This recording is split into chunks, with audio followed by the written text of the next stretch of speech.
पुंडलीकवरदा हरिविठ्ठल श्री ज्ञानदेव तुकाराम श्रीमत् सद्गुरुगुंडा महाराज की जय। श्रीमत् सद्गुरु लक्ष्मण महाराज की जय। श्रीमत् सद्गुरु नारायण महाराज की जय। श्री सिद्धसिंहासनपीठ की जय। अखंडानंद रूपाय सर्वज्ञानप्रदायिने भवध्वान्त दिनेशाय गुंडाख्य गुरवे नमः। श्रुतिस्मृतिपुराणानामालयं करुणालयं नमामि भगवत्पादं शङ्करं लोकशङ्करं।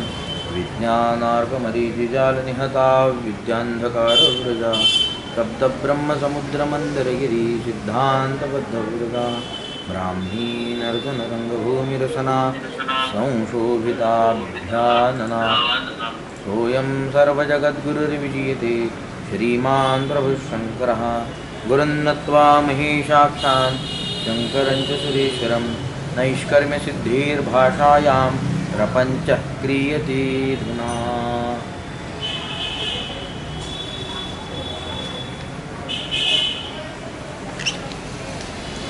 अध्याय पहिला।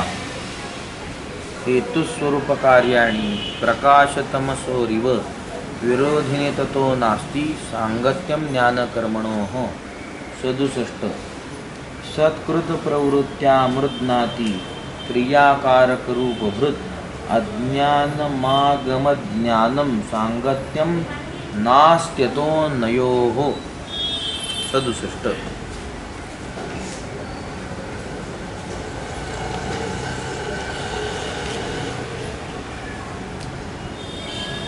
ज्ञान आणि कर्म या जोडीचा आपण काही विचार करीत आहोत।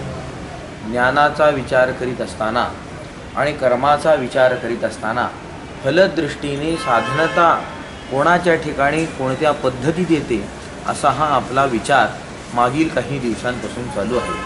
ज्ञान साधन आहे का आणि कर्म साधन आहे का, आणि या दोन्ही असलेल्या साधनांच्या दृष्टीने साध्य हे मोक्ष आहे का, असा आपला सगळा विचार चालू आहे। हा सगळा विचार करीत असताना त्या मोक्षरूप साध्याची प्राप्ती, मोक्षरूप परमप्रयोजनाची प्राप्ती करीत असताना वा तिचा विचार करत असताना कर्ममार्गी ज्ञानाला कार्यरूपता देतात आणि कार्यरूपता देऊन ज्ञानाच्या ठिकाणी फलस्वरूपता आणतात की काय असा आपल्याला विचार करता येतो। कोणतंही कारण असेल आणि त्या कारणाचं कार्य असेल तर ते त्या कारणाचं फल असं असा आपल्याला विचार करता येतो।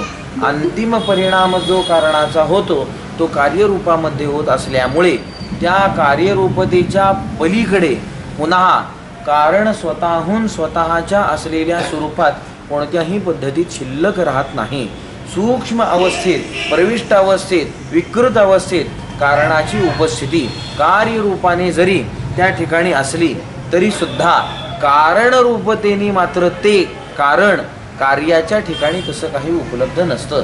त्यामुळे कारणाची असलेली जी स्थिती आहे, अंतिम परिणाम आहे, जे कार्य आहे, त्या कार्याला फल म्हटलं तरी वावगं ठरणार नाही।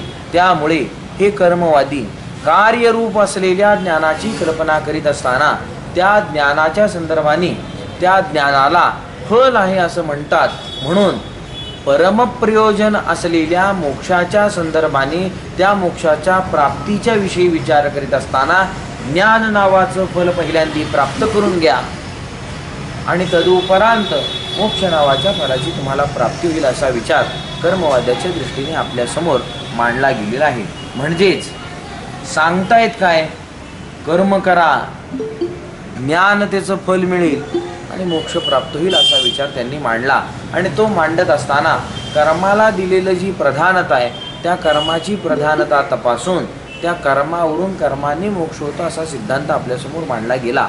परंतु प्रधानता आणि अप्रधानतेचा विचार केला तरी अविद्याजन्यता असल्यामुळे अविद्या उच्छेद हा कर्माच्या माध्यमाने कदापि घडणार नाही असा सिद्धांत असल्यामुळे व असं ठरत असल्यामुळे त्या कर्माला प्रधानता देऊन कर्माने मोक्ष होईल असा विचार कोणत्याही पद्धतीत आपल्याला करता येणार नाही। हा विचार करीत असताना ज्ञानाचीही तेवढीच नितांत गरज आहे आणि ज्ञानाच्या प्राप्तीच्या संदर्भाने सुद्धा कर्माची असलेली स्थिती नाकारता येत नाही। अंतःकरणादी शुद्धीचा विचार केला असता ज्ञानमार्गाच्या दृष्टीने तो विचार केला असता सुद्धा निष्काम वेदबोधित जे कर्म आहे त्या वेदबोधित निष्काम कर्माचं सेवन झालं पाहिजे. आणि जोपर्यंत ते होत नाही तोपर्यंत मात्र ज्ञानाच्या प्राप्तीचा अधिकार कोणत्याही पद्धतीत त्या व्यक्तीच्या ठिकाणी सिद्ध होत नाही. आणि तो अधिकार सिद्ध होत नाही तोवर श्रवणादी साधनं होऊ शकत नाही. आणि श्रवणादी साधनं जरी केली गेली तरी श्रवणादी साधनांच्या माध्यमाने सुद्धा मोक्षाची प्राप्ती होईल असा विचार आपल्याला करता येणार नाही. जर कोणत्याही माध्यमाने आत्मरूप ब्रह्म वा ब्रह्म जे आत्मरूप असं ओतप्रोत चिंतन आत्म्याच्या संदर्भाने आपण करू गेलो आणि श्रवणादी साधनं ही त्याची साधन आहेत वा कारण आहेत असं जर म्हटलं तर मोक्षाच्या संबंधाने कार्यता संपादित होते. आणि कार्यता मोक्षाच्या संदर्भाने संपादित झाली असता अनित्यता त्याच्या ठिकाणी येते. त्यामुळे श्रवणादी साधनांचा सुद्धा विचार करीत असताना साधन जरी मानली गेली तरी ती साधनं मोक्षाच्या संदर्भाने साधन आहेत असा विचार कोणत्याही पद्धतीत करता येत नाही. किंबहुना थोडासा उलट विचार करावा लागेल वा मुख्य सिद्धांताचा विचार करावा लागेल. श्रवण आहे, मनन आहे, निधिध्यासन आहे, तत्वम पदार्थ शोधन आहे. मोक्षाची साधनं मानता का ज्ञानाची साधनं मानता? कशाची साधनं मानता? ज्ञानाची साधनं मानली किंवा मोक्षाची साधनं मानली तर मोक्षाला कार्यता प्राप्त होते. आणि जिथे जिथे कार्यता प्राप्त होते तिथे तिथे अनित्यता प्राप्त होते. कार्य हे अनित्य, कर्मापासून कारणापासून जे जे उत्पन्न होतं ते मात्र अनित्य होऊन जातं. त्यामुळे त्या मोक्षाला जर अनित्यता आली तर असा अनित्य असलेला मोक्ष प्राप्त करून करायचे तरी काय?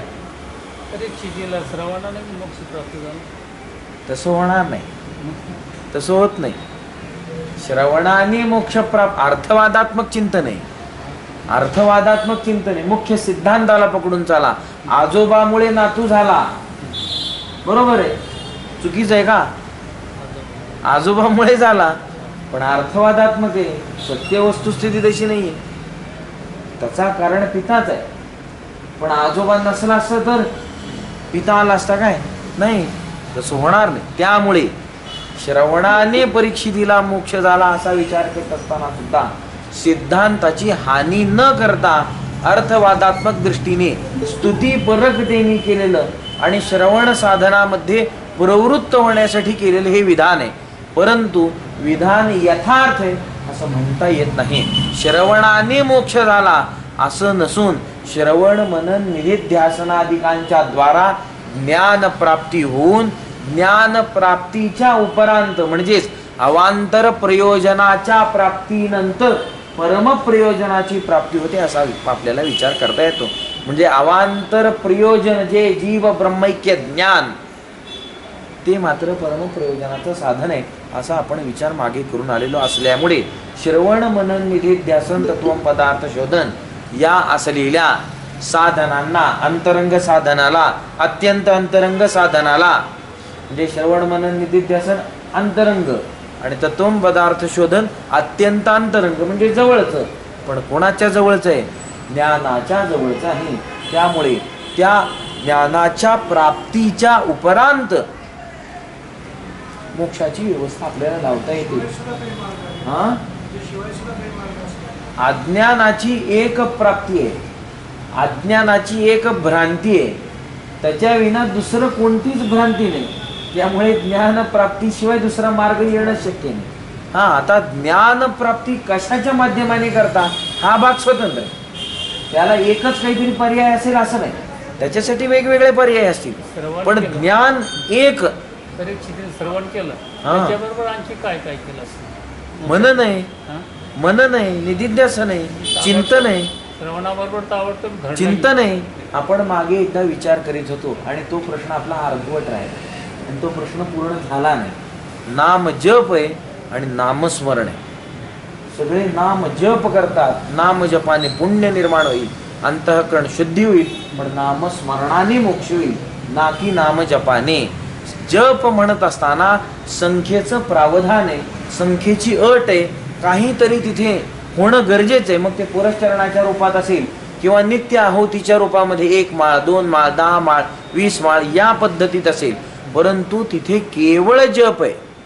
आणि नामस्मरणामध्ये मात्र जप, जापक आणि जाप्य यांचं एकत्रीकरण आहे. जो जप आहे आणि जो जप करणार आहे आणि ज्याचा जप होतोय, असे हे जे 3 आहेत, त्या तिघांचं एकत्रीकरण, एक अधिकरण होणं, एकता संपादित होणं, असं ज्यावेळी होतं त्यावेळी ते नामस्मरण होतं, असं आपल्याला विचार करता येतो. त्यामुळे त्या नामस्मरणात आणि नामजपामध्ये फरक आहे. नारद पुराणामध्ये नामस्मरणाचं महत्त्व सांगताना लक्षण करावं लागेल ना. जपाचं लक्षण केलं, दररोज माळ होणे आवश्यक आहे, पुरश्चरण होणे आवश्यक आहे. स्मरणाचं लक्षण काय, नामस्मरण म्हणून सांगताच काय, तर नारद महामर्षी त्या ठिकाणी म्हणतात, सर्वं जगदिदं विष्णु विष्णु सर्वस्य कारणम अहम च विष्णोर्यज्ञानम तद विष्णू स्मरणम विदुः. सगळं जग विष्णुमय आहे असं ज्ञान संपादन करा. या जगताचं कारण विष्णू आहे हे ज्ञान संपादन करा.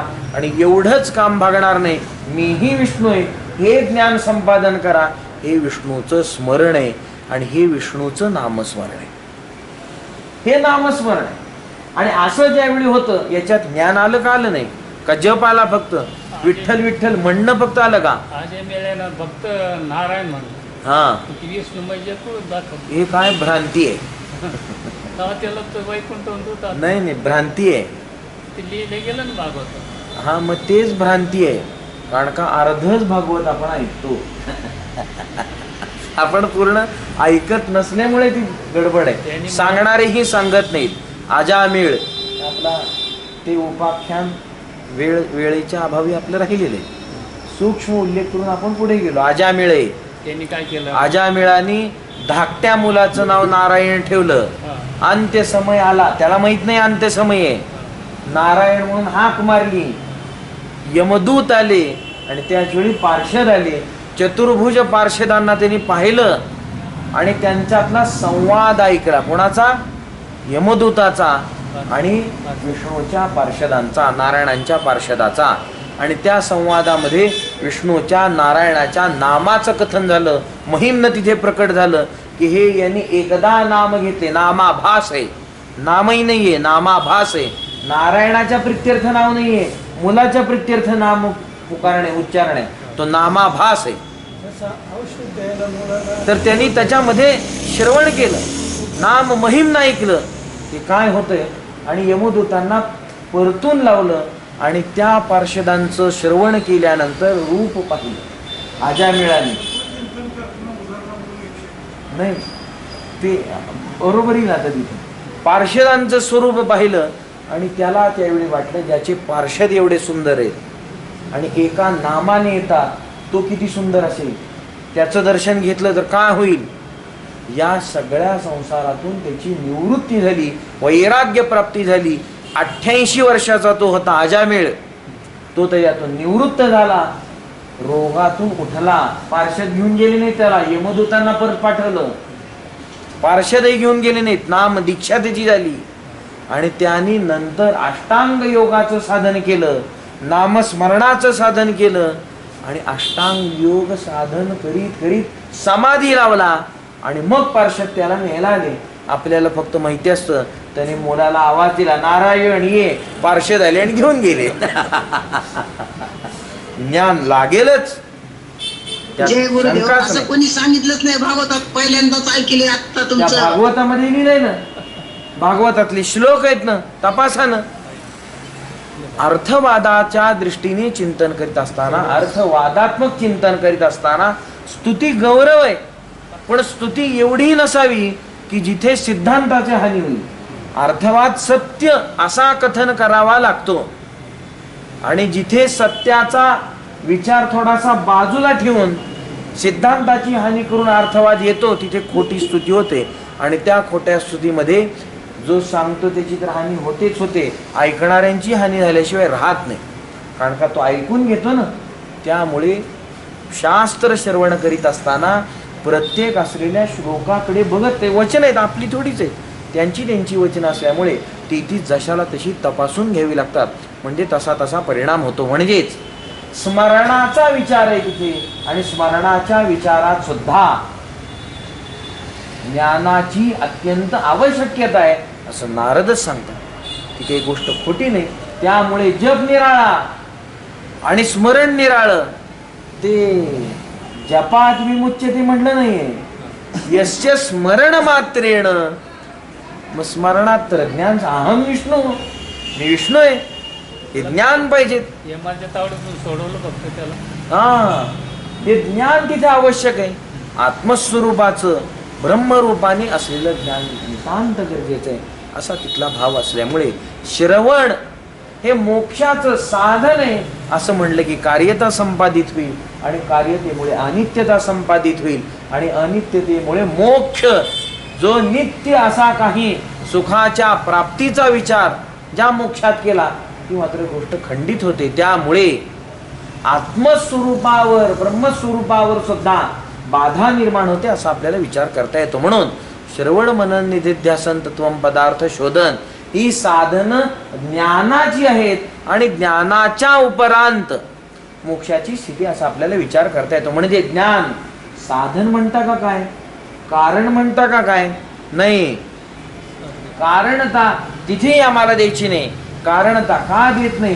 स्वयं प्रकाशमान असं आत्मस्वरूप असल्यामुळे अज्ञान निवारण करण्यासाठी ज्ञानाची आवश्यकता आहे.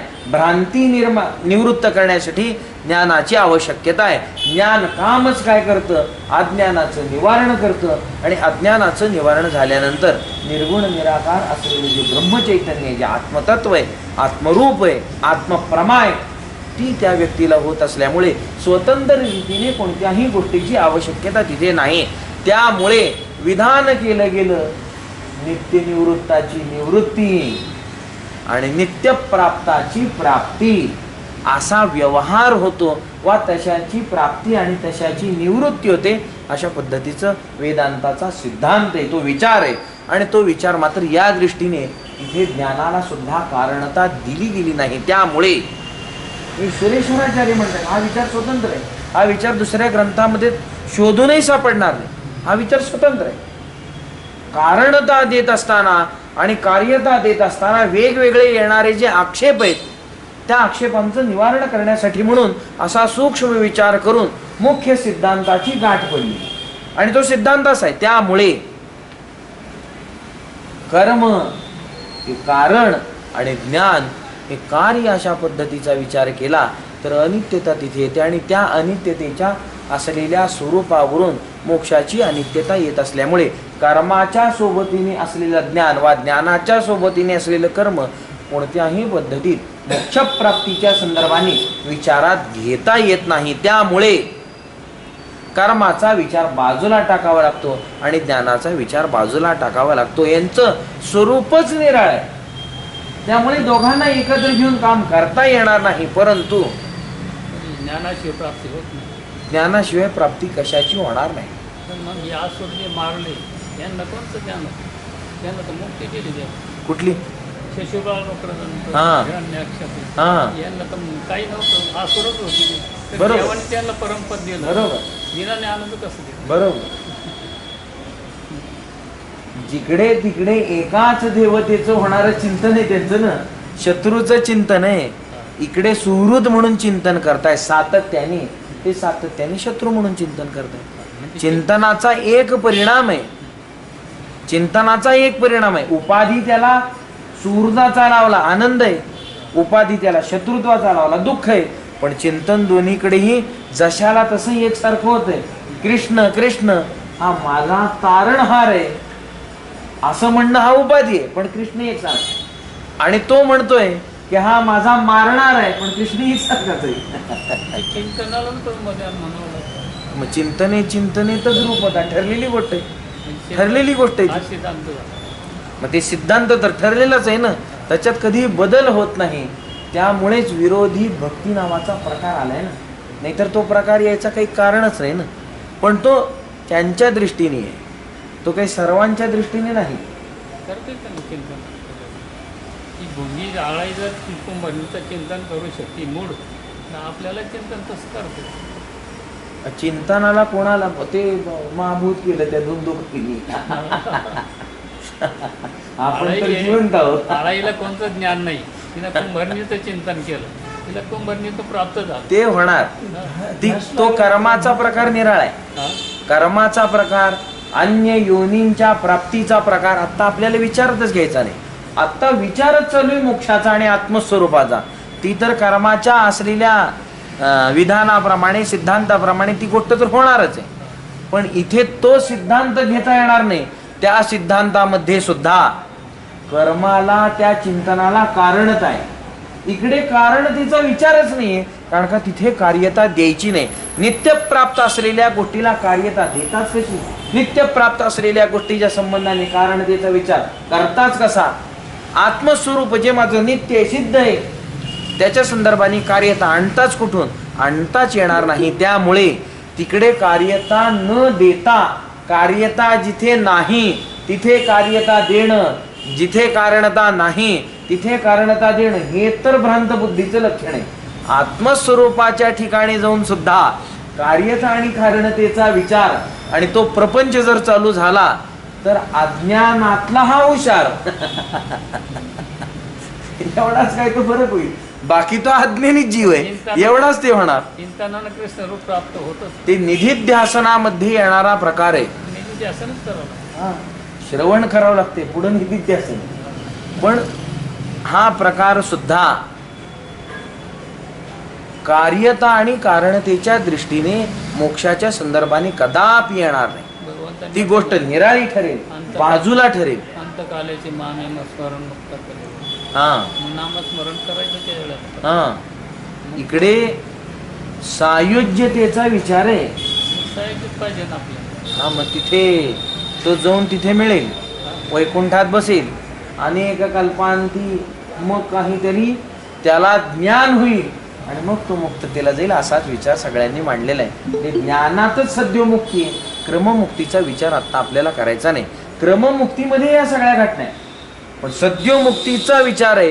किंबहुना याच क्षणी मुक्त होणं असाच विचार आहे. त्या मुक्तीमध्ये सुद्धा विचार करीत असताना आपण ज्या समसमुच्चयवादाचा विचार करतोय की ज्ञानही लागेल आणि कर्मही लागेल, म्हणजे दोन्ही कधी कधी लागतील, दोन्ही समान वेळेत लागेल, म्हणजे काय काय करावं लागेल, यज्ञ यागादी कर्मही इकडे चालू आहे आणि तिकडे त्याचं ज्ञान संपादनही चालू आहे, आणि दोघंही एका वेळी होत राहिले असता आणि परिपुष्ट होत राहिले असता मग त्याला मोक्ष नावाचं फल मिळेल, असा आपल्या समोर समसमुच्चयवादाच्या दृष्टीने असलेला विचार आहे.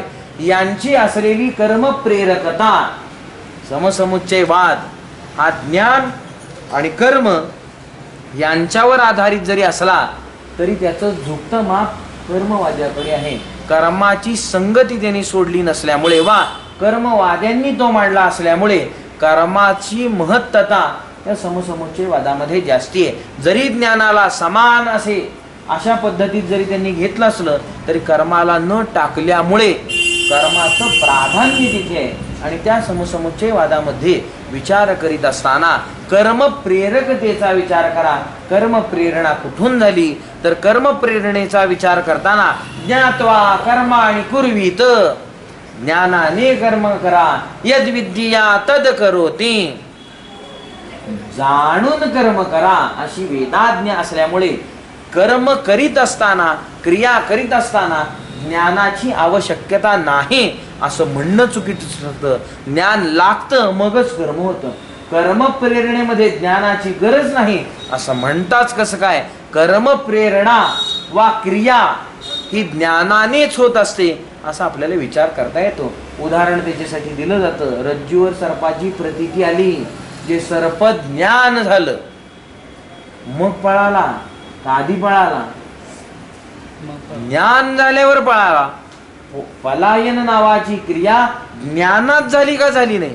त्यामुळे ज्ञान हे कर्म प्रेरक आहे असा आपल्याला विचार करता येतो. आणि कर्मवादी सिद्धांत पक्षाला म्हणतात तुम्ही ज्या आत्मज्ञानाची चर्चा करता, म्हणजे ज्या ज्ञानाची चर्चा करता ते ज्ञान मात्र तुम्ही म्हणता कर्मोच्छेदक आहे, अविद्योच्छेदक आहे, म्हणजे क्रियाहीनतेला कारण आहे वा नैष्कर्म्याला कारण आहे.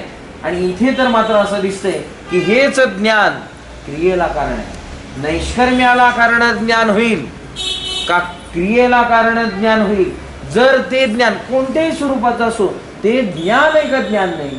सर्पाचं ज्ञान असल्यामुळे त्या ज्ञानाच्या माध्यमाने पलायन रूप क्रिया जर संभवत असेल तर त्या पलायन रूप असलेल्या क्रियेच्या संदर्भाने विचार करीत असताना ज्ञान कर्म करायला लावत असल्यामुळे त्या ज्ञानाची कर्म प्रेरकता निराळी समजावी लागते, ना की कर्महीनता नैष्कर्म्यता त्या ज्ञानात येते. त्यामुळे ज्या आत्मज्ञानाची चर्चा करून क्रियाहीनता नैष्कर्म्यता क्रियेचा बाध म्हणून त्या दोनाचा बाध कर्माचा बाध अविद्येचा बाध तुम्ही समजताय ती होणेच नाही, उलट वेगळी काहीतरी क्रिया निश्चित चालू होईल असा विचार त्या ठिकाणी करावा लागतो. वैकुंठ खरं मोक्ष नाही. वैकुंठ प्राप्ती देश विशेष समजली, निश्चित माझं वाक्य लिहून द्या, मोक्ष नाही. देश विशेष समजली तर किती नंबरची हा किती नंबरची मुक्ती आहे ती? नाही, कुठल्याच नंबरची मुक्ती नाही. वैकुंठाला जे जातात ते मोक्षाला जात असं म्हणतात. ते असं म्हणतात, तसं नाही. देश विशेष समजा, अवच्छेदक धर्माने समजा, मुक्ती तुमची झालेली नाही, निश्चित झाली नाही, ठरलेली गोष्ट आहे.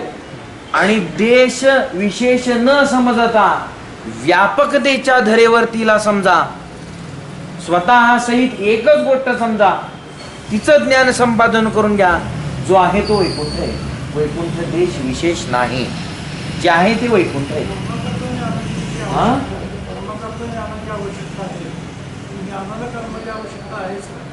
हा हाच तर विचार आहे आता. तुकाराम महाराज याच्यामुळेच म्हणले का नको वैकुंठी सवास त्या सुद्धा देश विशेष वैकुंठ सुद्धा काही कामाचं नाही. वैकुंठी सवास तया सुद्धा आहे ना. देश विशेष पकडा, मग स्वर्गात आणि वैकुंठात फरक काय? देश विशेष आहे, त्याचा काही एक उपयोग नाही. हा येऊन जाऊन काय मिळेल तुम्हाला? स्वर्गात 1 कोटीचं सुख आहे, आता ते 10 कोटीचं सुख, संपला विषय. हा चतुर्भुज म्हणूनच लिहितात वैकुंठला अहो 2 हाताने काम आपलं होईना, 4 हाताने अजून 2 जोडून काय व्हायचंय? नाही तरी आम्ही पंढरपूरचे 4 हाताची जाऊ, 2 हात आमचे लपलेले आहेत. पंढरीचे नर ते चतुर्भुज आहेत, विष्णू ठरलेलं आहे ते.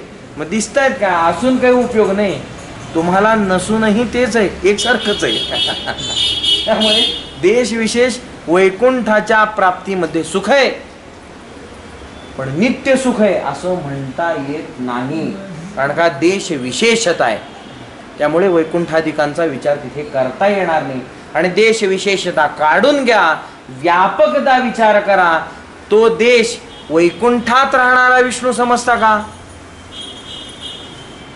वैकुंठात विष्णू राहतो, वैकुंठाहून निराळा झाला का झाला नाही? वैकुंठाहून जर तो निराळा होतोय तर तो अवच्छिन्न झाला का झाला नाही?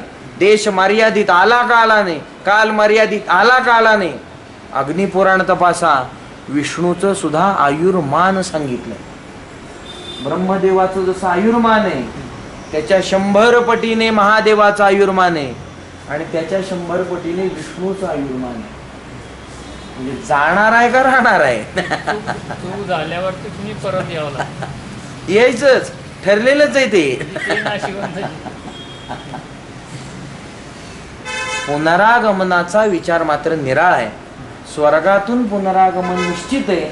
ब्रह्मलोकादी जे हे वैकुंठ वगैरे इत्यादी, वैष्णवाला तोच ब्रह्मलोक वैकुंठ प्रतीत होईल, शैवाला तोच ब्रह्मलोक कैलास प्रतीत होईल, आणि यज्ञ यागादी करणारा जो ब्राह्मण त्याला तो ब्रह्मलोक ब्रह्माचा लोक आहे म्हणून प्रतीत येईल, पण लोक एकसारखाच रे. तिथून पुनरागमनाचा विचार मात्र शास्त्राने सांगितलेला नाही, पण त्याच्या आयुष्यासोबत मग तो संपणार, ही गोष्ट खरी आहे. खाली येणार नाही. हिरण्यकश्यप आल्याने खाल्लं. नाही, तो शाप प्रभाव निराळा आहे, हो, पण त्याला कारण निरळी आहेत.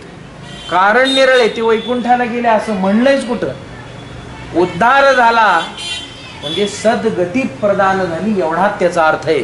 तिथे शाप प्रभाव किती आहे हा द्वारपाल प्रकार निराळा आहे. द्वारपाल होते ना तिथले ते. हा असं ना का. की तिथून परत येणं घडलं नाही त्यांना. हा देश विशेष मानत होते ना. आपण एक विधान केलं होतं, स्मरणात असेल नसेल म्हणून पुन्हा उच्चार करतो. सनक त्या जयविजयांना म्हणतायत, अभेद क्षेत्रामध्ये तुम्ही मला अडवून भेद निर्माण करणारे कोण ठग आहात. मग भेद निर्माण केला का केला नाही, आणि भेद निर्माण झाला अभेदात, परिणाम काय होईल. याच देहाला यावं लागतं. आत्मस्वरूप आहे, मी ब्रह्मरूप आहे असा ज्यावेळी विचार आहे किंवा ती स्थिती आहे, त्या स्थितीमध्ये भ्रांत बुद्धी निर्माण झाली, सुख दुःखाची कल्पना झाली. कुठे आलो, या देहात येऊन मी पडलो. ती कोणी का असेना ती तिथूनच येणं आहे. भेद निर्माण झाला की इथं आल्याशिवाय पर्याय नाही, व इथं येणं ही श्रेष्ठतेचं लक्षण आहे, आणि का दरवाजा आहे. याच्यापेक्षा खाली जाणं हे दुःखाचं प्रतीक आहे वा दुर्दैवाचं लक्षण आहे. कोणता प्राणी वगैरे जर झालो तर काही खऱ्यातलं काम नाही. आणि आपल्यासाठी ज्ञानेश्वर महाराज येणार नाही. त्या अवतारात सुद्धा एकच रेडा होता, म्हणजे ज्याच्यावर ज्ञानेश्वर महाराजांनी हात ठेवला. असतील लाख रेडे किंवा बोलणारे सगळे रेडेच होते, पण हात ठेवला एकावरच. त्यामुळे तसलं भाग्य आपलं नाही किंवा तसलं कर्म आपलं नाही. त्यामुळे ही गोष्ट निराळी. आपण असा विचार करतोय की या ज्ञान आणि कर्माचा समसमुच्चय मानित असताना सुद्धा दोघांची समसमानता ज्यावेळी तपासली जाते त्यावेळी सुद्धा त्या समसमानतेवरून ज्ञान आणि कर्मामध्ये एक पक्षी आहे आणि त्याचे दोन पंख आहेत, ज्ञान आणि कर्म आहे, आणि आकाशात भरारी घ्यायची, दोन्हीही पंख लागतील म्हणजे ज्ञान आणि कर्म दोन्हीही तिथपर्यंत चालत जाईल. तर असा विचार करीत असताना दोघांच्या असलेल्या स्वरूपाचा विचार करा. दोघांचं स्वरूप मात्र निराळे. कर्माची असलेली प्रवृत्ती, कर्म प्रेरणा, ज्ञात्वा कर्माणि कुर्वीत या विधानाने ज्ञानात कर्म प्रवृत्ती असं जर समजलं वा असं एका उदाहरणाने जरी सिद्ध होत असलं तरी सर्वथैव ती गोष्ट खरी असावी असा कोणताही विचार आपल्याला करता येत नाही. का करता येत नाही. सर्पज्ञाने रज्जूच्या अज्ञानामुळे त्या सर्पाच्या ज्ञानाची प्रतीती आली, सर्पज्ञान झालं, पलायन रूप क्रिया झाली, म्हणजे ज्ञानाने क्रिया झाली असा विचार होतो. आता रज्जूचं ज्ञान होऊ द्या, ज्ञान झालं का झालं नाही. रज्जूचं ज्ञान झालं, कुठं पळून गेला का जिथं आहे तिथं बसला, जिथे आहे तिथे बसला, क्रिया संभवली. एका ज्ञानात क्रिया संभवते आणि दुसरं तेच ज्ञान आहे, ज्ञानच आहे.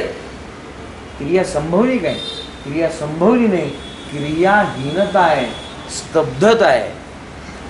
किंबहुना त्या अध्यस्त असलेल्या सर्पाच्या स्वरूपाविषयी व्यवस्थित यथार्थ ज्ञान प्राप्ती आहे. क्रिया संभवली, त्यामुळे ज्ञात्वा कर्माणि कुर्वी असं असलेलं जे विधान आहे हे विधान मात्र कर्म प्रकरणातले असा विचार करावा लागतो. ज्या प्रकरणामध्ये जी गोष्ट सांगितली त्या प्रकरणातली ती गोष्ट आहे असं मानून काम करावं लागतं. नाहीतर या प्रकरणातली गोष्ट दुसऱ्या प्रकरणामध्ये जाऊन सांगितली असता वा तिथे मानली असता कोणत्याही पद्धतीत कार्य होणार नाही. स्वयंपाक घरामध्ये सांगितलेलं प्रकरण वा कर्म हे तिथेच करावं लागेल, आणि तिथली गोष्ट बाथरूम मध्ये ध्यानात घेतली तर स्वयंपाकघरात खायचं असतं. खायला सांगितलं, वेदाज्ञ आहे, खावा खावा, आणि प्रकरण बदललं, गेला बाथरूम मध्ये आणि तिथं नाही म्हणे वेदाज्ञ आहे, खावा खावा, तिथं काय खातो. बाथरूम मध्ये सांगितलं आंघोळ करा आणि येऊन चुलीपाशी बसलाय आंघोळ करा. वेदाज्ञा प्रकरणाच्या दृष्टीने ज्ञात्वा कर्माणि कुर्वीत म्हणत असताना यज्ञाधिक असलेली जी कर्म आहेत साधकाच्या उपयुक्ततेची. निष्काम कर्म जी आहेत ती निष्काम कर्म सुद्धा जाणून करा, ज्ञानाने करा. म्हणजे काय होईल? कर्माचं स्वरूप काय याचं ज्ञान संपादन करा. हे कर्म कसं केलं पाहिजे याचं ज्ञान संपादन करा. म्हणजे त्या कर्माची असलेली सगळी संगती लावता येईल, निश्चित फलप्राप्ती करून घेता येईल. ज्ञात्वा कर्माणि कुर्वीत म्हणत असताना ज्ञानाने कर्म करा म्हणजे कोणतंही ज्ञान कुठेही लावायचं असा त्याचा विचार होत नाही. तर तिथे विचार होतो कर्माच्या ज्ञानाचा, कर्माच्या स्वरूपाचा, कर्मापासून उत्पन्न होणाऱ्या कार्याचा म्हणजे फलाचा, त्याच्या कारणतेचा, असा सगळा विचार करून त्या प्रकरणाप्रमाणे त्याचा अर्थ आपल्याला लावावा लागतो. म्हणून ती असलेली श्रुती सार्थ आहे, पण प्रकरण दृष्टीने सार्थ आहे. आणि प्रकरण भेद करून श्रुती आणली तर श्रुती विरोध प्राप्त होतो. श्रुती विरोध प्राप्त होतो म्हणजे नेमकी त्या वेदावर निष्फलतेचा ठपका ठेवला जातो. एवढाच काय तो प्रकार होतो ना की स्वबुद्धीवर ठपका ठेवला जातो की आम्हाला समजलं नाही. वेदावर ठपका ठेवला जातो ही वेड्यांची बडबड आहे म्हणून, आणि हे लोक म्हणलेले आणि प्रकरण दृष्टीने त्याचा विचार केलेला नाही. मग ज्ञात्वा कर्माणि कुर्वीत याच्यामध्ये कर्माच्या स्वरूपाच्या, फलाच्या, कारणाच्या, कार्याच्या ज्ञानाची महती आहे ना की केवळ ज्ञानाची महती आहे की ज्याच्यावरून, ज्या एका श्रुतीवरून समसमुच्चय वादाच्या संदर्भाने काही विचार केला गेला आणि कर्म प्रेरकतेच्या संबंधाने ज्ञानाला कारकता दिली गेली. कारकता ही देत असताना कर्म प्रांगण नितांत गरजेचं आहे, करता असणं नितांत गरजेचं आहे, त्याच्याशिवाय कारकता देता येत नाही. त्यामुळे त्या कर्मप्रेरकतेचा विचार करीत असताना एक ज्ञान आणि ते असलं ज्ञान, आत्म्याचं ज्ञान हे मात्र कर्मप्रेरकतेच्या दृष्टीने घेता येत नाही. मग सर्प बघितला आणि पलायन क्रिया झाली, याची संगती काय, कुठलं ज्ञान हे तपासा. आत्मज्ञान आहे का रज्जूचं? रज्जू जी समोर पुरोदेशस्थ आहे आणि उपहित चैतन्य आहे, वा रज्जू विशिष्ट चैतन्य आहे म्हणजेच रज्जू आहे.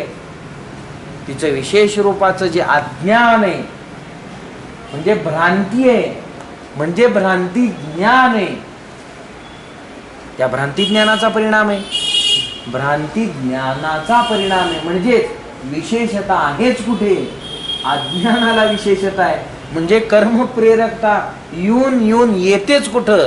ज्ञानात का अज्ञानात? नाही म्हणे भ्रांती ज्ञानात येते. एक थेंब विष असलं काय आणि ढिगारावर विष टाकलं काय? ती विषमय आहे पदार्थ, तो विषमय आहे पदार्थ. त्यामुळे भ्रांती ज्ञान तरी किती जरी म्हटलं अति हुशार आहे म्हणजे काय? हुशार आहे म्हणून सांगितलं काय? नाही, अति हुशार आहे, नाही अति शहाणा आहे म्हणजे काय झालं? ती दीड शहाणा. पेशवाईत सुद्धा दीड शहाणी होते आणि त्यांनी तर माती झाली सगळी. अति शहाणा त्याचा बैल रिकामा म्हणतात आणि अति तिथे माती, ठरलेली गोष्ट आहे. त्यामुळे ती शहाणपण नाही, ती विद्वत्ता नाही, तर ती मूर्खताच आहे असं प्रतिपादित होतं. त्यामुळे भ्रांती ज्ञान म्हणत असताना सुद्धा इथे अज्ञानाचा मात्र स्वीकार करावा लागतो. वा ते अज्ञानच आहे अशा पद्धतीचा विचार करा. ब्रह्मज्ञान आहे, भ्रामकता आहे आणि अध्यास आहे, म्हणजेच अज्ञानापासून त्याची उत्पत्ती झालेली असल्यामुळे अज्ञानाच्या संदर्भाने विचार केला असता ती कर्म प्रेरकता, ती क्रिया अज्ञानामुळे होत असते ना की ज्ञानामुळे होत असते. त्यामुळे ज्ञानाच्या ठिकाणी कर्म प्रेरकता येणार नाही, ती अज्ञानाच्या ठिकाणी कर्म प्रेरकता येते. ज्ञान स्वतंत्र, अज्ञान स्वतंत्र, भेद आहे आणि दोघांनाही एका पारड्यात आणायचे कोणेच शक्य नाही. प्रकाशतम असा त्यांचा विरोध, सह अवस्थान रूप विरोध प्राप्तच होणार, निश्चित ती गोष्ट आहे, एका वेळी राहूच शकत नाही. त्यामुळे समसमुच्चयवादामध्ये ज्ञानाच्या ठिकाणी कर्म प्रेरकता जर ठरली असती तर समसमुच्चयवाद खरा ठरला असता. पण अज्ञानात कर्म प्रेरकता ठरत असल्यामुळे आणि ज्ञान स्वतंत्र बाजूला पडत असल्यामुळे एका पक्षाची दोन पंख अशी तुम्हाला मानता येणार नाहीत. कारण का स्वरूप भेद आहे. पक्षाच्या असलेल्या दोन पंखामध्ये एक सूत्री कार्यक्रम, एक सारखेपणा आहे ना, की एक पंख असा होतो आणि एक पंख असा होतो. कसा ओढायचा तो तोडणार नाही. एक सारखेपणा असेल, दोघंही मिळून काम करणारे असतील तर काम होईल, मग ती भरारी होईल. पण इथे तसं होत नाही. ज्ञान अविद्येच्या विरुद्ध आहे, ज्ञानाच्या विरुद्ध आहे, अज्ञानाच्या विरुद्ध आहे, म्हणून ते ज्ञान आहे ना. अज्ञानाचा उच्छेद करणारे म्हणून तर ते ज्ञान आहे ना. आणि कर्म अज्ञान जन्य जे त्यांच्यापासून वेगळ्या प्रकाराची प्राप्ती होत असते. त्यांचं स्वरूप निश्चित स्वतंत्र सापडतं. आणि हे निश्चित स्वरूप जर स्वतंत्र आलं तर दोघांच्या माध्यमाने समसमानता तपासून एक अधिकरण दोघांचं मानून एका व्यासपीठावर दोघांना ठेवून कोणत्याही फलाची प्राप्ती निश्चित होणार नाही. त्यामुळे समसमुच्चय ज्ञान आणि कर्माचा मानून होणारा मोक्ष होऊ शकत नाही. ही केवळ एक कल्पना मात्र आहे असा आपल्याला विचार करता येतो. कारण कर्म हे कधीही त्याच्या असलेल्या कारणाचा उच्छेद करूच शकत नाही. कार्य कारणावर उपकारही करीत नाही आणि त्या कारणाचा उच्छेदही करीत नाही. त्यामुळे त्या कर्माकडून अविद्येचा उच्छेद व्हावा, अज्ञानाचा उच्छेद व्हावा असं कोणतंही प्रकरण होऊ शकत नसल्यामुळे समसमुच्चयवाद मात्र खंडित होतो. पुन्हा कर्मवादी म्हणतात समसमुच्चयवाद जाऊ द्या, अंतःकरण शुद्ध्यर्थ म्हणून कर्म मानता का मानत नाही, निष्काम कर्म मानता का मानत नाही. पहिल्यांदी कर्म करता, निष्काम कर्म करता, अंतःकरण शुद्धी करून घेता, मग श्रवण मनन निधिध्यासनाचा विचार करता आणि तो विचार करून तत्वम पदार्थ शोधनाद्वारा मग मोक्ष प्राप्तीचा विचार करता. म्हणजे पहिल्यांदी कर्म, नंतर ज्ञान, कर्म पूर्तता, ज्ञान पूर्तता, अज्ञान निवारण आणि मोक्ष.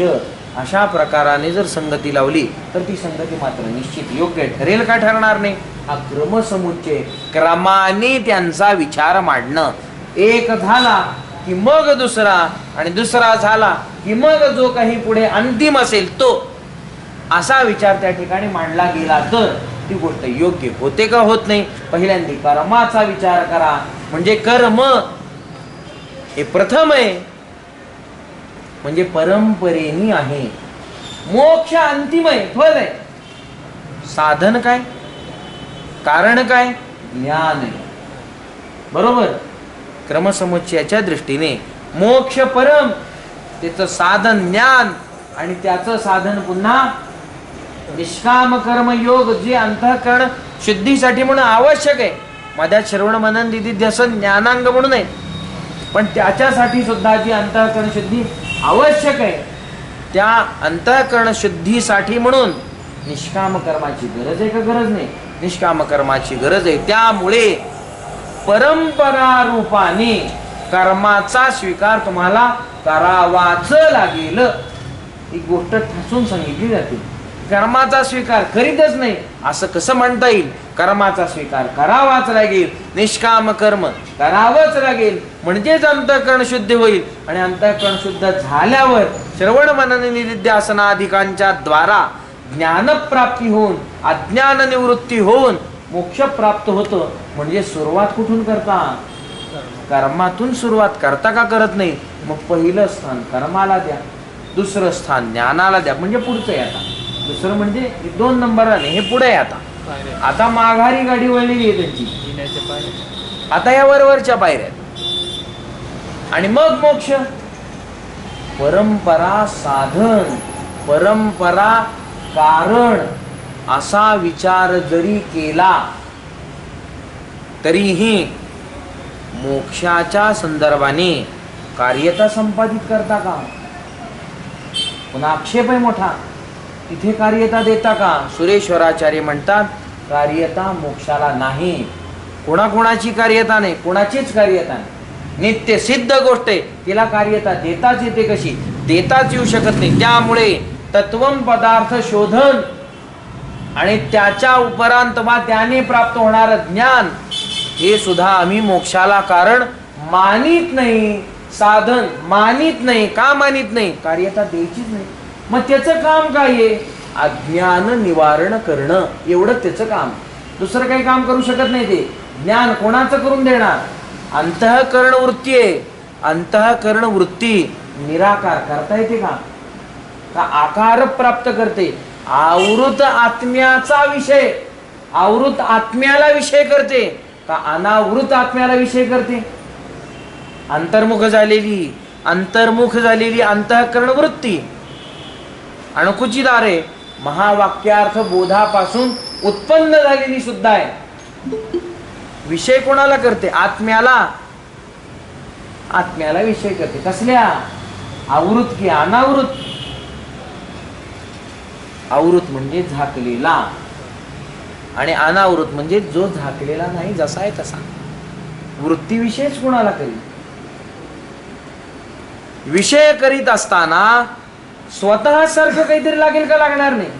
माझा डोळा परिच्छिन्न आहे आणि परिच्छिन्न डोळ्याने ज्ञान कशाच होईल? हे परिच्छिन्न खांब आहे म्हणून त्याचं ज्ञान होईल मला. तच सादृश्यता पाहिजेत ना. याचा विषय कोण? रूप. रूप असेल तर ज्ञान होईल. डोळा आहे, परिच्छिन्न आहे, वायू सुद्धा परिच्छिन्न आहे, रूपच नाही. डोळ्याने काय दिसतंय? आणि आत्म्याच्या ठिकाणी निर्विकारता आहे, निराकारता आहे, निर्गुणता आहे, व्यापकता आहे. आणि अंतःकरण वृत्तीने बरंच ज्ञान होणार आहे. पण त्याचं ज्ञान झाल्याशिवाय तर राहत नाही. अंतःकरण वृत्ती तर ते काम करते. मग अंतःकरण वृत्तीचा विषय आत्मा झालाच पाहिजे. एक तर ज्ञानाचं साधन आहे वृत्ती आणि त्याच्याशिवाय तर ज्ञान होणार नाही. मग असं जर ज्ञान होणार नाही, ही काय म्हणायचं त्याला अडचण आहे. अडचण तर ती आहे. अंतःकरण वृत्तीशिवाय दुसरं काही नाही. डोळे वगैरे सगळे गेलेले आता आतलाच विषय आहे सगळा. आता एकच अंतःकरण वृत्ती राहिली, तीच ज्ञानाचं साधन आहे. तिच्याशिवाय ज्ञान होणार नाही आणि हिला त्या निर्विकार आत्म्याला पकडता येत नाही आणि तिला विषय केल्याशिवाय ज्ञानही संपादित होत नाही. मग होईलच कसं काय? आणि ह्याला कारणता तर द्यायची नाही, दिली तर कार्यता आहे. लोक आहे ना, जो मग होय आनंदेश्वर त्याची मी चुकवी जन्म मरण. ते सगुण साकारामध्ये जायचंच नाही आता. पण मग जन्म मरण चुकवतो ना देव. ते सगळं चुकवतो, ते सगळं फोडून चुकवतो. कसं आहे, माणसानी घट फोडला की दुसरा जन्म आणि देवानी एकदाच घट फोडला की जन्म भरून चुकलं. पण तो उपाधी फोडतो आणि तो कोणाचा फोडतो? सगळाच फोडतो, स्वतःही शिल्लक राहत नाही. तो सगळंच मोकळं करून टाकतो तो. त्यामुळे ती गोष्ट सगुण साकारातली निराळी पडते. हे विचार जन्म मरण चुकणं मोक्ष नाही आहे ना. कोण नाही म्हणजे देव चुकवतो ना. देव चुकवतो म्हणजे कोण चुकवतं? म्हणजे कोण? देव शब्दाचे दोन अर्थ सगुण साकारी आहे आणि निर्गुण निराकारी. मग देवाची द्वारी म्हणत असताना सगुण साकाराच्या दरवाज्यात थांबता आणि निर्गुण निराकाराच्या दरवाज्यात थांबता. दिवस धातूपासून उत्पन्न प्रकाश आणि प्रकाश एवढा त्याचा अर्थ आहे. देव शब्दाचा अर्थ प्रकाश. मग सगुण साकारही आहे आणि निर्गुण निराकारही आहे. खरं काय मानायचं? कोणत्या देवाला शरण जायचं? नाही, ही तर दोनच आहेत. आता देव संपली सगळे. मुख्य उपासना सगुण आहे. हत्तीच्या पायात सगळ्याचे पाय तिथं आता. मतलब मुख्य उपासना सगुण आहे. मुख्य उपासना सगुण नाहीच. त्याच्या द्वाराच जाता येते तिकडे. कबीर म्हणतात, मूर्त के पीछे की सूरत देखने के लिए. मूर्तीत देणं घेणं काही नाहीये. का देणं घेणं नाही? खंडन करतात. पर्वत छान के पत्थर मंगायो, एक की मूर्त बनियो, एक के छाती पर पाव रख कर दूजे की पूजा करियो. आणि म्हणतात अंधे की दुनिया. ही अंधे की दुनिया आहे. भगवंताची मूर्ती त्याच पाषाणाची आणि मंदिर कुठल्या वेगळ्या पाषाणातलं बांधलं काय? नाही, त्याच्यावर उभारला कशावर? मग हा सगुण आहे, काहीतरी आकार आहे. मग त्या सगुण साकार मूर्तीत बसता काय जणू? मूर्तीत बसता येत नाही. मग काय करता काय? रूप मुख्य रूप काय आहे, त्याचं जे स्वरूप काय आहे त्याचा विचार करावा लागतो. पांडुरंग आहे हा, जसा थांबलाय पाषाणामध्ये मूर्ती आहे तसा तुम्हाला येऊन भेटला, जशाला तसा, जेवढी उंची तेवढी. आणि समजा मी पुजारी अशी कल्पना करा आणि तुमच्या हातात उचलून मूर्ती दिली, घेऊन जावा पांडुरंग तुमचा म्हणून, चालेल का? मिळाला की पांडुरंग तुम्हाला? जेवढा तेवढा मिळाला पांडुरंग. जेवढा पांडुरंग आहे तेवढा पांडुरंग मी तुम्हाला ऐता दिला, हे घेऊन जावा, तुम्ही दुसरे भानदास मारात, चालेल का? त्या भानदास मार्गाला सुद्धा हा पांडुरंग आणताना बारका हा देवा म्हणावं लागले. एवढा एकट्याला उचलून कसा? मग ते बारका झाला आणि मग खांद्यावर घेऊन आले आणि मग मोठा झाला. ध्यान करत्या हे रूप नाही देवाला म्हणल्यावर ध्यान कोणाचं? शास्त्र शब्दाने ध्यान करावं लागतं. तुकाराम महाराजांनी ध्यान सांगितले ना, ते मूर्तीकडे बघून सांगितलेलं नाहीये, साक्षात दर्शन घेऊन सगुणाचं ध्यान सांगितले. त्या सगुणाप्रमाणे मूर्ती आहे ही गोष्ट विलक्षण आहे, पण मूर्तीत नाही अडकायचं. मूर्तीमधून जशाला तसं ध्यान प्रकट होते. मग ते ध्यान तुकाराम महाराज अधिक संत मंडळींच्या शब्दे करून, त्या शास्त्रे करून तसं ध्यान चिंतनात आणायचे. आणि मग ते ध्यान ज्यावेळी परिपुष्ट होत राहतं त्यावेळी मग एक एक प्रकरण उलगडत राहतात आणि मग त्याच्या असलेल्या खऱ्या स्वरूपाकडची वाटचाल चालू होते. असं तसं प्रकरण नाहीये. त्या असा देव म्हणला आणि देव येऊन खिशात बसला असं होत नाही. होणार तसंच आहे, पण आत्ता होणार तसं नाही. आत्ता होत नाही, खिशातलाच आहे देव. पहिली उपासना सगुण, पण ते मानता तुम्ही काय त्याच्यावर सगळी भानगड आहे. तुमच्या ठिकाणी भ्रांत बुद्धी आहे, मग तोही भ्रांताप्रमाणे सगळं कार्य करीत दाखवतो. मग मंगल अमंगल सगळं दाखवेल तो. आणि व्यापकता संपादित झाल्यावर पृथ्वीला मंगल आणि अमंगल काय असेल? पृथ्वीला काही नसतं, तिच्या सगळ्या देहावर हे सगळे, तिला काय मंगल आणि अमंगलतेचा विचार आहे? आपण एका ठिकाणी राहतोय म्हणले की मग हे मंगल ते अमंगल हे चालू होतं. निश्चित गोष्ट बरोबर आहे, पण अव्यापकतेमध्ये आणि व्यापकतेमध्ये असा प्रकार केला तर निश्चित लक्षात घ्या त्याच्या एवढा दुःखी कोणी नाही. त्या ब्रह्मपुराणात वचन आहे, सगळ्यात दुःखी कोण? सगळ्यात दुःखी नाही, ते म्हणतात सगळ्यात दुःखी ब्रह्मज्ञानी. कसं काय सगळ्यात दुःखी ब्रह्मज्ञानी? ब्रह्मज्ञान करून घेतलंय आणि अधिकार नाही, आणि त्याला सगळं वेगवेगळं दिसतंय. ते पकडता येत नाही आणि ते झालेलं सोडता येत नाही. ह्याच्यातून वृत्ती बाहेर जात नाही. म्हणजे दृढ ब्रह्मज्ञान नाही, अदृढ ब्रह्मज्ञानी सगळ्या जगात दुःखी सर्वात मोठा आहे. ज्ञानेश्वर महाराज म्हणतात, 12व्या अध्यायात म्हणतात, विषयाचा आखाव, आघविया दोषांचा राव, आणि ध्यान खडगाचा घाव. साहेल कैचा विषय भरले, सागर आहे, आणि म्हणे मला ध्यान हवंय, मी ध्यान करून जातो. माऊली म्हणतात ध्यान खडग आहे, आणि ते जर वापरलं त्याच्यावर किंवा त्याचं त्यांनी वापरून घेतलं, घाव सहन होईल काय? त्याला सहन होणार नाही. तसलं हे ब्रह्मज्ञान आहे, व्यापकतेमध्ये फुटून जाईल. हे संपादन करण्याची गोष्ट आहे, अधिकार हळूहळू वाढवत जायची गोष्ट, ते वाढवावं लागतं, त्याच्याशिवाय ती गोष्ट होत नाही. आपण असा याचा विचार करतोय की या निष्काम कर्मयोगाच्या दृष्टीने सुद्धा आणि मोक्षाच्या दृष्टीने सुद्धा श्रवण मनन निधिध्यासनादिकांच्या ठिकाणी आणि अंतिम असलेल्या ज्ञानाच्या ठिकाणी आम्हाला कोणतीही कारणता द्यायची नाही. काम काय आहे अंतःकरण वृत्तीचं? अनावृत आत्म्याला विषय करणं काम आहे का आवृत आत्म्याला विषय करते? काम काय करेल? वृत्तीचं काम तपासा, म्हणजे कशाला विषय करते ते तपासेल, कळेल. घट आहे आणि घटाचं ज्ञान संपादन करायचे. वृत्ती आहे, बहिर्देश गमन करते, आणि तिथे कुठे जाते? घटावर जाते.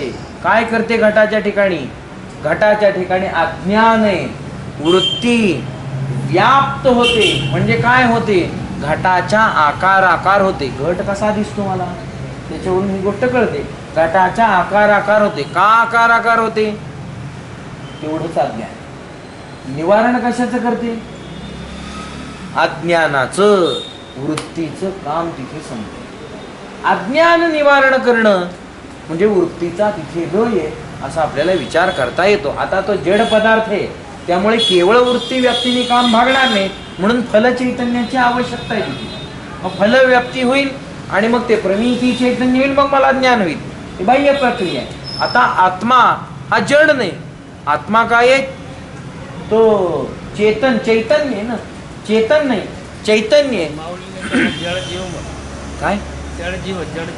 हा जड जीवात करणं हवी आहे. हा होईल की. जड म्हणजे अचेतन. जीव चेतन का चेतन? ते आहे.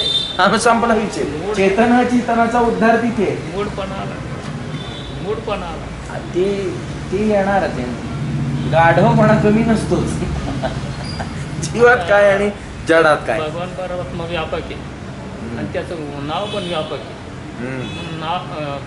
त्याचं नामस्मरण केलं तर व्यापकाची प्राप्ती होईल. मग करा तसं.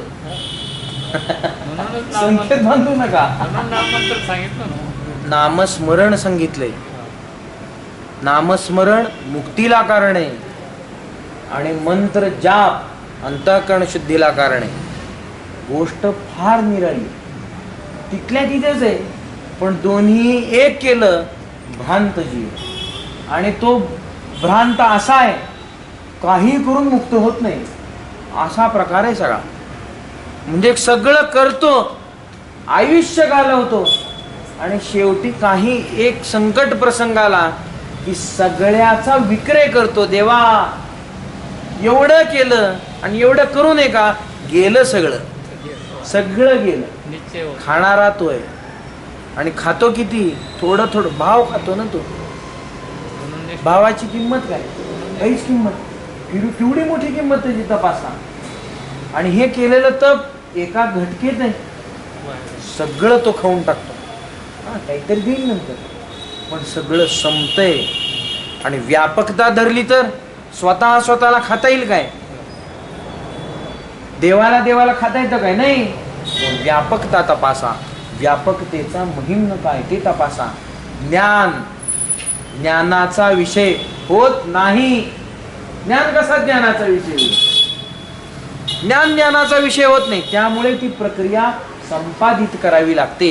आपण असं म्हणतोय आवृत आणि अनावृत असा आत्मा कोणाचा विषय होतो? वृत्तीचं काम आहे अज्ञान निवारण करणं. आवृत आत्मा तिथं अज्ञान राहतं का? अनावृत आत्मा तिथं अज्ञान असतं. निवृत्त करण्याजोगं अज्ञान कुठं? आत्म्यावर अज्ञान राहतं हा भाग निराळा आहे, अधिष्ठांती आहे. निवृत्त करायचंय असलं अज्ञान कोणतं आहे? कुठं राहील? म्हणजे वृत्ती विषय करेल. अनावृततेच्या संदर्भाने का आवृततेच्या संदर्भाने? बांधलं गेलंय ना ते. घट आहे, दिसतो ना असा. अज्ञान कसं असतं? घटाच्या आकाराचंच असतं. ज्ञान घटाचं होतं, मला नव्हतं म्हणून होतंय ना ज्ञान. मग घटाचं ज्ञान कंबुग्रीवादिमान असंच होतंय. म्हणजे नव्हतं कसलं ज्ञान मला, म्हणजे होतं कसलं अज्ञान? कंबुग्रीवादिमानच होतं ना, म्हणून ते निवारण झालं. मग आवृत आत्मा आहे, संकुचित आहे. म्हणजे तो आत्मा कुठे असला पाहिजे? ते अज्ञान असलं कुठे पाहिजे? आवृततेत का अनावृततेत? आवृततेत. आता आवृत आहे, संकोचित केलेला प्रकार आहे. मग वृत्ती काम काय करेल? अनावृतात जाऊच शकत नाही, कारण का तिथे नष्ट होईल. गती नाही तिथे. ते निवर्तन ते सगळं संपलं तिथं. मग आता जाईलच कुठे? आवृत असण्यापर्यंत ती जाते. आणि काम काय करते? अज्ञान निवारण करते. कशाने करते? हा ज्ञान खडगे. तिथं साधन ज्ञान आहे. म्हणजे काम काय केलं तिने? आवृत आत्मा ज्याने आवृत झाला, बांधला गेल्यासारखा वाटला, संकुचित झाल्यासारखा वाटला, अवच्छिन्न असल्यासारखा वाटला. धर्माधर्माधिकांचं तिथे आरोपण केलं, सुखदुःखाधिकांचं आरोपण केलं, कर्तृत्व भोक्तृत्व तिथं आणून बसवलं. या सगळ्यांचं निराकरण केलं, म्हणजे बाध केला. कोणाचा? त्या मूल कारण असलेल्या अज्ञानाचा, की ज्यांनी आवरण टाकले आणि त्या आवरणाचा नाश केला. स्वयंस्फूर्तिवान असलेला, स्वयं प्रकाशित असलेला असा आत्मा, तो आत्मा मात्र अनावृत आहे. त्याला आवृतता अनावृतता असा काही फरक नाही.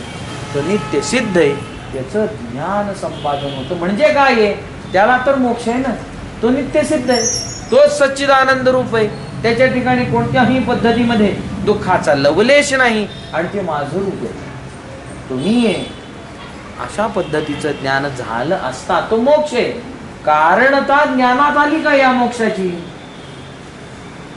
जी नित्य सिद्ध आहे आणि त्याचं ज्ञान कशाने, कोणत्याच वस्तूने होणार नाही. आणि ते मला प्राप्त झाले, वा व्यवहार होतोय. बोलायलाच गेले तर प्राप्ताच्या प्राप्तीचा व्यवहार आहे.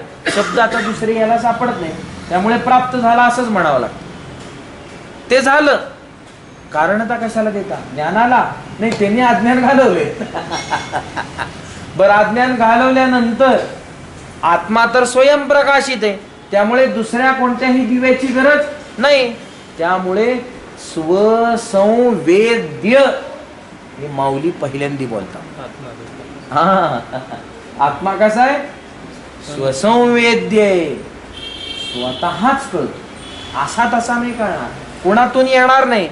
सुरेश्वराचार्य सूक्ष्म विचार करतात आणि म्हणतात साधनता ज्ञानालाही देत नाही आम्ही. म्हणजे काय? अवांतर प्रयोजन हे परम प्रयोजनाचं साधन आहे असं आम्ही मानित नाही.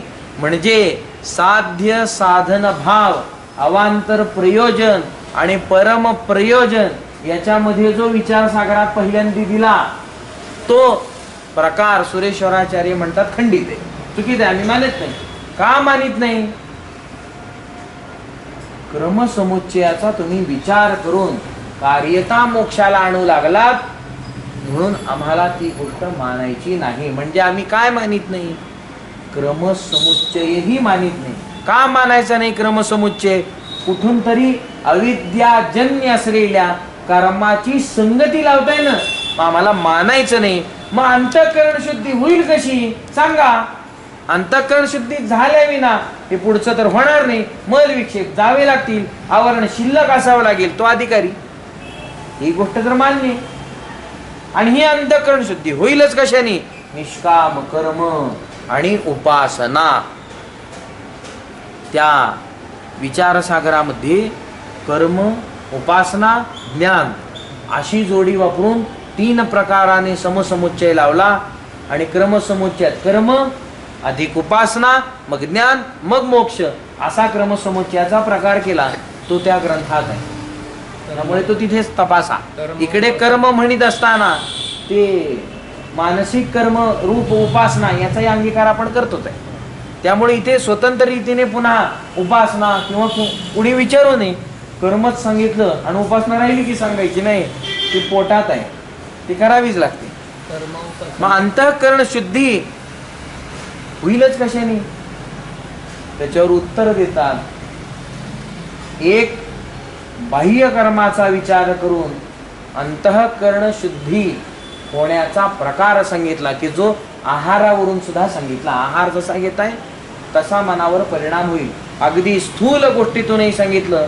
आम्ही सूक्ष्म गोष्टीचा विचार करतो, किंबहुना प्रत्यक्ष कार्य करणाऱ्या गोष्टीचा विचार करतो.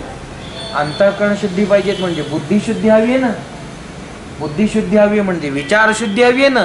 मग विचार शुद्धीला बाहेरच्या गोष्टी सोडा, विचार करा. कसला विचार करा? चांगला विचार करा. म्हणजे काय करा? सगळं बाजूला सारा आणि केवळ श्रवण करा, अंतःकरण शुद्धी होते. श्रवणाने अंतःकरण शुद्धी होत नाही का? असा प्रश्न आहे. वेळेची मर्यादा झाली असल्यामुळे आज आपण इथे थांबू. बाकीचं चिंतन होत्या. पुंडलिक वरदा हरी विठ्ठल. ज्ञानदेव तुकाराम. श्रीमद सद्गुरु गुंडा महाराज की जय. श्रीमद सद्गुरु लक्ष्मण महाराज की जय. श्रीमद सद्गुरु नारायण महाराज की जय. श्री सिद्ध सिंहासन पीठ की जय.